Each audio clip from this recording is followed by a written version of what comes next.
You guys are quiet. I mean, if I stepped over once, no. You're right on par with where we usually go. It's just a little more interesting than you than usual. usually go this fucking far. Please don't fuck with me. You do No, not go no, we this do. far. No, Usually, yeah, absolutely, yeah. I've seen some pretty similar shows. I was at a club called The Box in New York, and there was a pretty ridiculous dominatrix show. There wasn't as much blood. ridiculous, titillating, terrifying, but ridiculous. No, I'm sorry, that didn't come to anybody's mind in Netherlands. So it's one of a bunch of things like, oh my fucking God, I'm scared. That's one. And number two is, whoa, I've never tried that. Let's give that a try. Where do I get one of those gloves?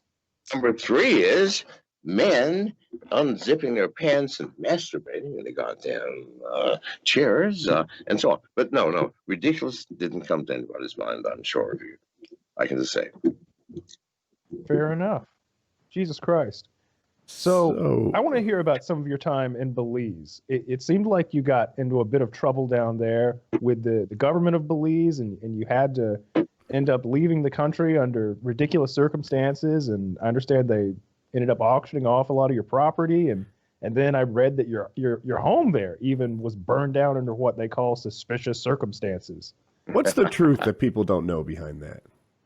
Oh, it's too fucking long. I mean, he said, I didn't get in much trouble. I mean, they tried to kill me. They had the army, the police after me. They were shooting at me in the jungle. I mean, I was in hiding for 2 months, escaped into Guatemala. Got arrested 3 days later in Guatemala, and police demanded that I be returned so they could torture and kill me. And just a beautiful thing. Third world countries, folks. The attorney general for Guatemala, a gentleman named Telesforo Guerra, the attorney general. I hired him for $100,000 and said, I just want to go back to America. Can you make that happen? He goes, yeah. And that was it. So no, I went back to America. Why did the authorities in Belize think? Why did the authorities in Belize think you killed somebody? Okay, so now you need to go back a year. First of all, I was in San Pedro, the American enclave on the tourist island of San Pedro, one of the most beautiful fucking places on this planet, by the way, if it weren't for the fact that people were there. In any case, I got bored. After 3 years, I said, I'm going into the jungle, the interior of Belize. I went into Orange Walk district, the largest district of Belize, 18,000 people, all of them black. Bought a huge piece of property, built a serious fucking compound for millions of dollars, staffed it with very dangerous people, all of them heavily armed. And basically called attention to myself, which is one of the stupidest things I've ever done. You get stupid as you get older. In any case, I'd been there for a year and a half, and the local political authority in the largest district in Belize came to me and said, Mr. McAfee, our election's coming up in 5 months.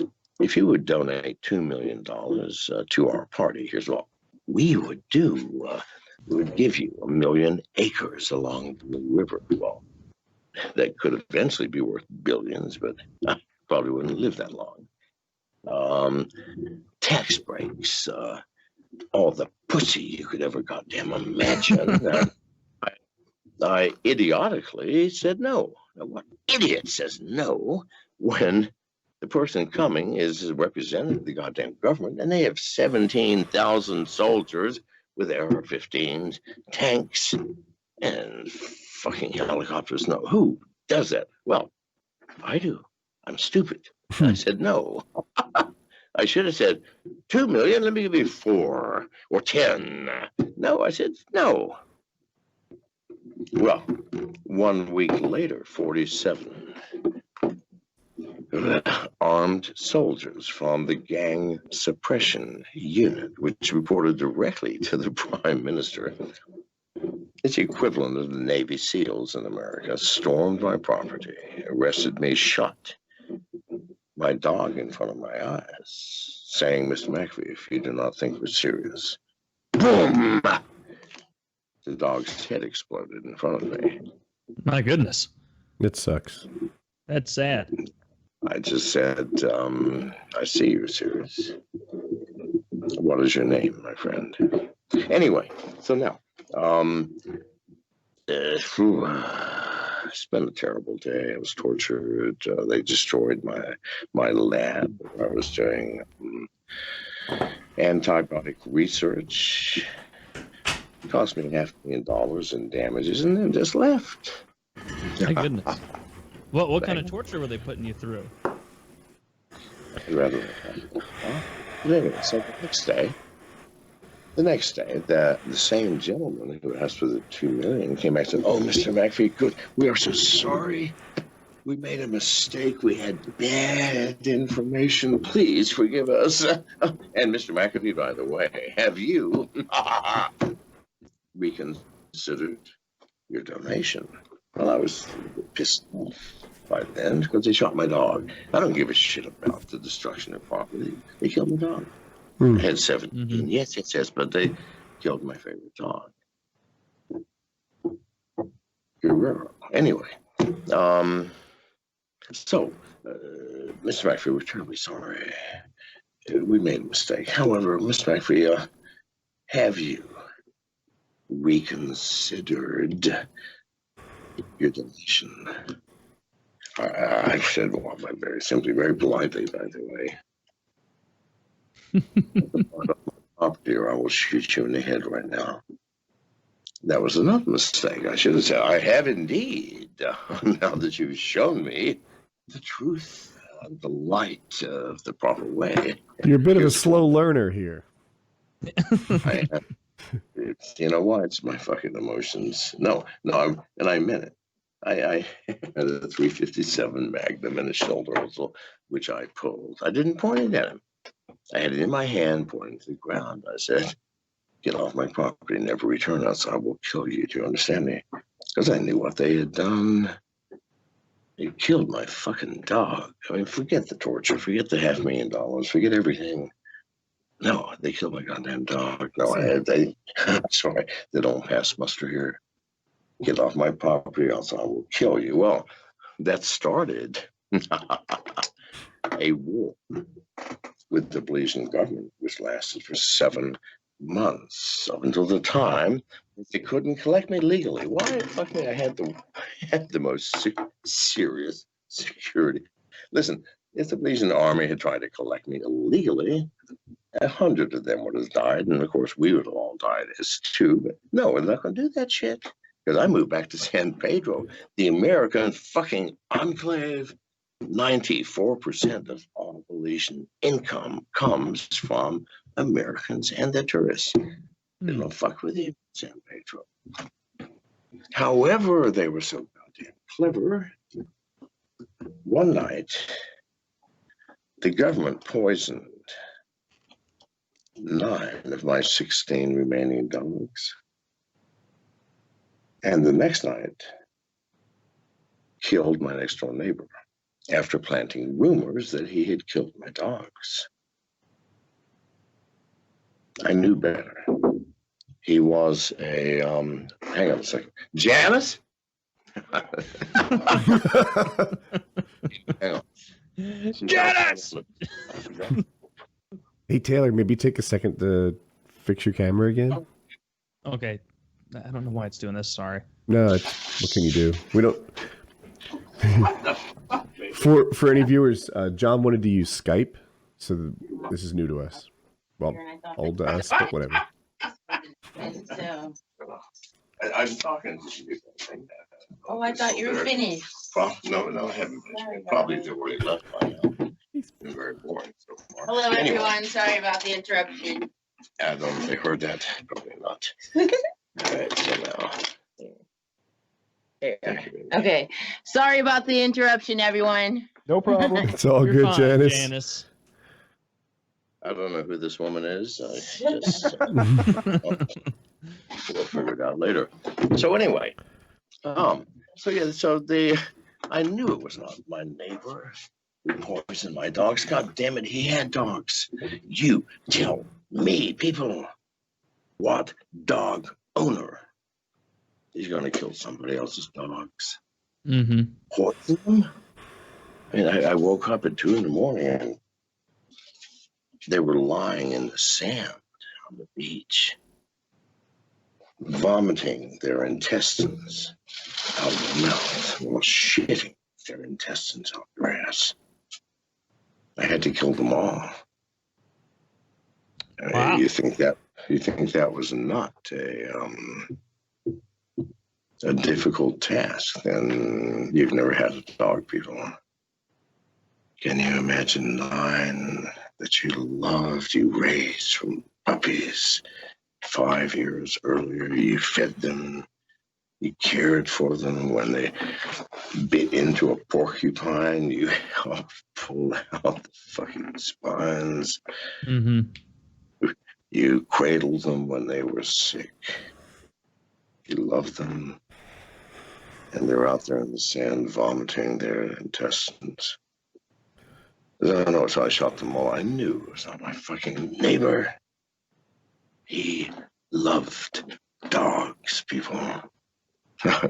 They forgot this. I'm going, no. The next night, that neighbor was murdered, shot in the back of the head, gangster style. If I wanted to do harm to anyone, I would hope that I had the common fucking sense to wait 6 months or a year before taking it. What idiot. And you can't say, well, what do they call that? The anger of the moment. No, it was 24 hours later. Plenty of time to think. Right? It was the Belizean government. 18 hours later, they came for me. I knew they were coming. I hid in an attic in my estate on San Pedro, which was designed specifically for such emergencies.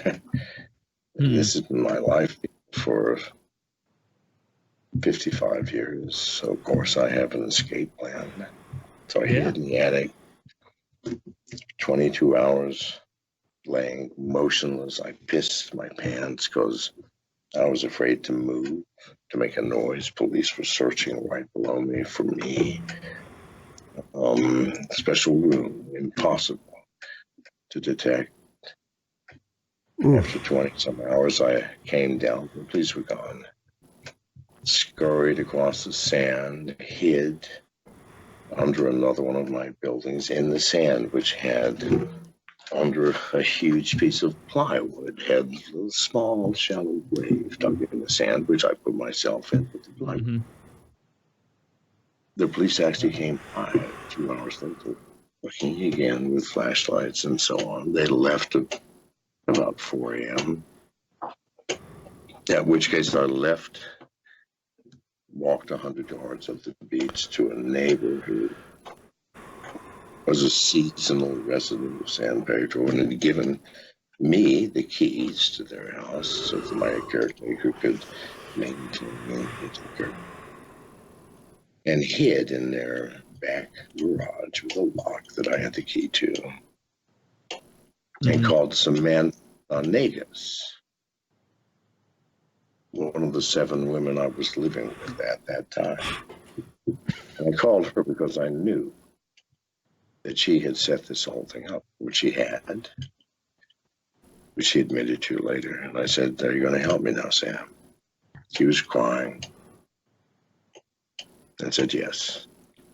So I said, then you call this taxi driver, which I had arranged a year before and paid the man a fortune just in case he gets a call with this code word. She flew over from Orange Walk to San Pedro and went from the airport to the taxi. The taxi came up. This is the craziest thing ever. Came up that dirt back road, 14 miles from San Pedro town to where I lived. I jumped in the taxi. I hid on the back floor. Samantha had a flowing dress, covered me with it.